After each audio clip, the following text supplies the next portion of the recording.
I've been thinking a lot recently about microcosms, because recently in my own life, understanding what a microcosm is has really helped me live a better life day to day. And I really hope that if you're in a rough place, you'll consider what I'm about to say, and hopefully you can gain some new ideas so that you can, trend your life in a better direction. Okay, so a microcosm is defined as a community, place, or situation regarded as encapsulating in miniature the characteristic qualities or features of something much larger. Feel free to pause the video and really soak that in. And while you're soaking that in, let me ask you a question. What's the difference between life and living? Life itself may seem like a simple enough concept because we talk about it all the time. I have a life, you have a life. It's the thing we're all a part of and all seem to have. But if I ask you to describe what your life is, it's a little bit more difficult to do so because there's so much involved in life. And your life is kind of just everything that has to do with you. Your family situation growing up, your family situation right now. It might be the job that you have, the job that you want to have, your hopes and dreams for the future, your trauma and regret of the past, every idea that bounces around your skull or has bounced around in your skull. Life is everything.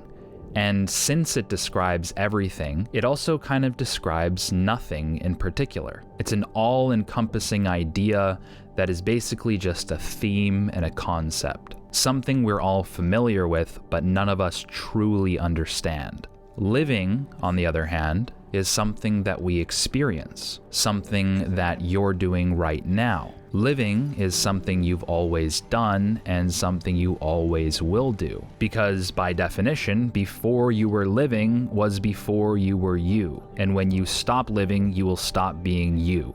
So you and living are the same thing. You don't know what it's like to not live. In some ways, though, your life and your living are not unlike each other. They both deal with similar people, places, and things. They both have familiar faces, people you know and love or strongly dislike and want to avoid. Both have dealt and will deal with similar emotions, similar feelings, tendencies, actions, and reactions. But despite their commonalities, one remains a stranger, something we can only look at through abstraction, through memories we recall but can't see, and places we'll go but never be. Because no matter how much we think about our life, it will never make sense to us completely. It's impossible to see it all at once. It's impossible to grasp what our life is.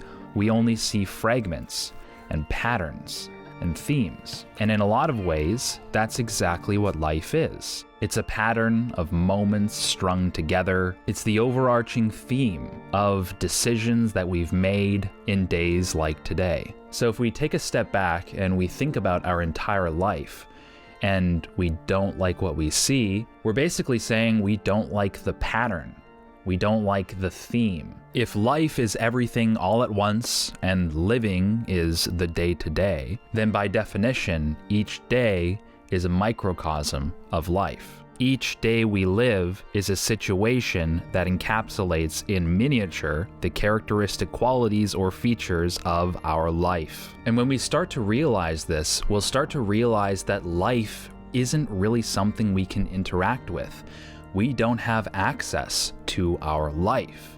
The only thing that we have access to is living, playing it out, day by day, decision by decision. And our tendencies and our impulses to do certain things are essentially the only thing that we can influence when it comes to our existence. So what does this all mean? Well, it means that if you survey your life, you look at the direction that you're heading, you look at the things that you dislike about your life and about yourself. Maybe you don't like the fact that you never have the motivation to go to the gym, or you can't seem to focus at work and it leads to poor job performance, which leads to less money, which means that you can't put food on the table. Maybe you're not proud of who you are. Maybe you don't take care of yourself. Maybe you have serious feelings of regret about things you did or didn't do in the past. Maybe you have wild uncertainty about the future, or you're fairly convinced that there is no future for you. Well, these things are all life things, but you don't experience life. You experience living. Living is confined by constant beginnings and ends, sunrise, sunset, again and again and again. You are living right now, and it's all you've been doing. So if there are things that you don't like about your life, then the only thing you can do to change them is to change the way you live today. You know, maybe you're thinking, I need to quit smoking, and one day I'm gonna quit smoking for the rest of my life. And I'm gonna live the rest of my life free from this nasty habit, and I'm gonna be happy and healthy all the live long day. As if that's somehow different than not smoking today. Because each time we wake up, we're confronted with an opportunity to echo the familiar motif that's become the central theme, or we can realize that our entire life is crafted in moments like these. So are we going to continue to water the same tree, or are we going to plant a new seed? And I swear I'm not trying to be Dr. Seuss here. A lot of that shit rhymed, but hopefully you get what I'm saying. There is no difference between going to the gym today and going to the gym for the rest of your life. Because going to the gym for the rest of your life is not something you can do. It's never been something you've had the ability to do. Going to the gym for the rest of your life is going to the gym today.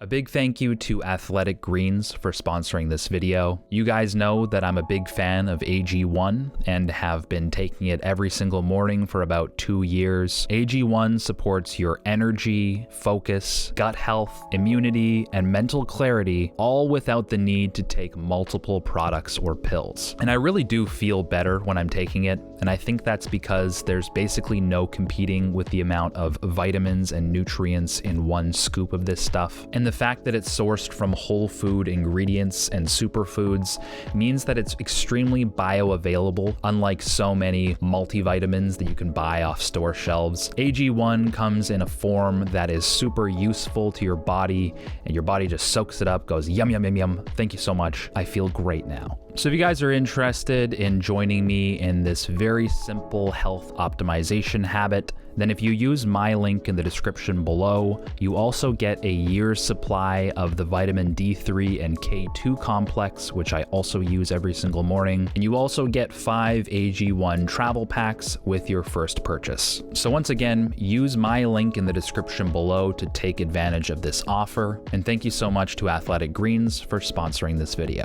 Guys, if you like this video and you got something out of it, it would be a huge help if you actually hit the literal like button, because that helps the video rank better. And if you're on Instagram anyways, consider following the Better Ideas Instagram. But if you're not on Instagram, don't get Instagram to follow Better Ideas, because you're probably better off not being on Instagram, to be honest. Other than that, thank you so much for watching, and I'll catch you in the next video.